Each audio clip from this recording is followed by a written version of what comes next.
తాకట్టులో ఉన్న బంగారాన్ని విడిపించి ఆ రోజున్న మార్కెట్ ధర కట్టి మిగిలిన డబ్బును మీకు అందిస్తుంది కొమ్మూరి గోల్డ్. నమస్కారం గురువు గారు. నమస్కారం అండి. పౌర్ణమి రాబోతుంది. ముఖ్యంగా 29 తేదీన పౌర్ణమి అయితే రాబోతుంది. ముఖ్యంగా ఈ పౌర్ణమి యొక్క విశిష్టత ఏంటంటారు? చాలా చక్కటి ప్రశ్న వేశారు. ముందుగా శ్రీ మహాగణపతి దేవత పేరమ్మ చూసేవంటి భిక్షుబంధుకు నమస్కారం. అందరూ కూడా చాలా విశేషం. 29వ రోజునే వచ్చేవంటి పౌర్ణమి గురు పౌర్ణమి. అంటే వ్యాస భగవానుడు జన్మించిన వంటి పౌర్ణమి. ఈ వ్యాసుడు జన్మించాడు కాబట్టి ఆ గురు పౌర్ణమి నాడు చాలా విశేషమైనటువంటి కార్యక్రమాలన్నీ కూడా చేస్తుంటారు. ఆ వ్యాసుడు ఎప్పుడైతే కూడా జన్మించిన తర్వాత ఆయన అష్టాదళ పురాణాలు రాశారు, మహాభారతాలు రాశారు, రామాయణం రాశారు, ఎన్నో ఒక రచనలు రాస్తూ ఈ యొక్క లోకానికి అలౌక్యమైనటువంటి ఆనందంగా అందించినటువంటి వ్యాసుడు వ్యాస పూర్ణిమ అంటారు. గురు పూర్ణిమ, వ్యాస పూర్ణిమ అంటారు.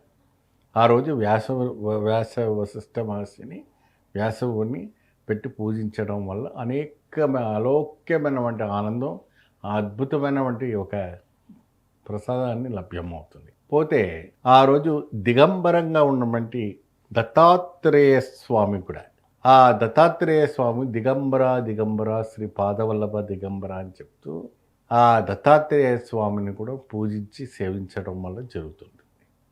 దాని తర్వాత వారి ఒక ఇష్టదైవమైనటువంటి గురువులకు, మఠాధిపతులకు, పీఠాధిపతులకు, మరి వారి గురులకు మరి ఎంతోమంది ఉంటారు కదా, వాళ్ళకి పాద పూజలు చేసుకుంటారు. అవి వారి ఇష్టం. ఎన్నో రకాలైనటువంటి దేవతలు గురువులుగా మార్చారు కాబట్టి అందరూ కూడా మహానుభావులే కాబట్టి వారికి అందరూ కూడాను అలైక్రమంగా చేస్తారు. కానీ ఇది వ్యాస పూర్ణిమ.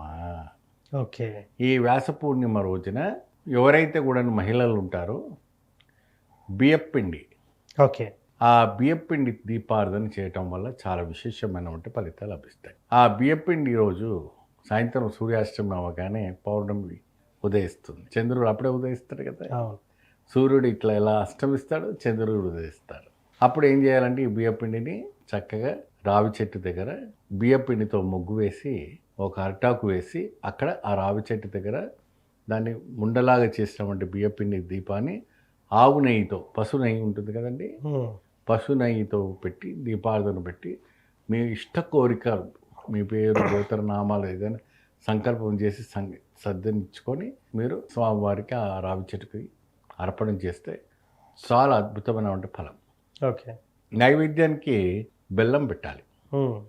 ఆ బెల్లం పెడితే చాలా అద్భుతం ఫలితం. ప్రతి మహిళలు చేయవలసినటువంటి విశేషమైన దీంట్లో మీ వారికి, మీ పిల్లలకి, మీకు అనేక రకమైనటువంటి సంతానం ప్రాప్తం లేని వాళ్ళకి సంతాన ప్రాప్తి, విద్యాబుద్ధి లేని వంటి పిల్లలకంతా కూడా విద్యాబుద్ధి రావటం జరుగుతుంది.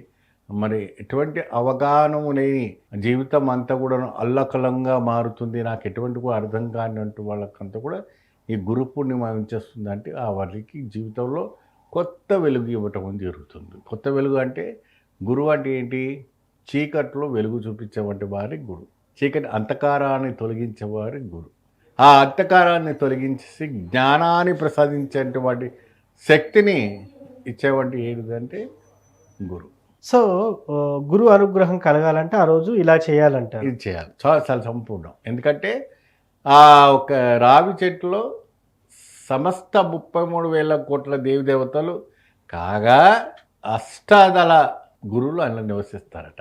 ఆ రోజు ప్రత్యేకంగా మంత్రం ఏదైనా ఉందో చదువుకోవడానికి? ప్రత్యేకమైనటువంటి మంత్రాలు ఉన్నాయి, అనేక రకమైనటువంటి మంత్రాలు ఉన్నాయి. వారు రాసే నక్షత్రాలకు ఏమైనా ఉంటే వాళ్ళు కాల్ చేస్తే బ్రహ్మాండమైన మంత్రాలు ఇవ్వటం జరుగుతుంది. నరాలుగా తీసుకోవచ్చు. ధన్యవాదాలు గురువు గారు.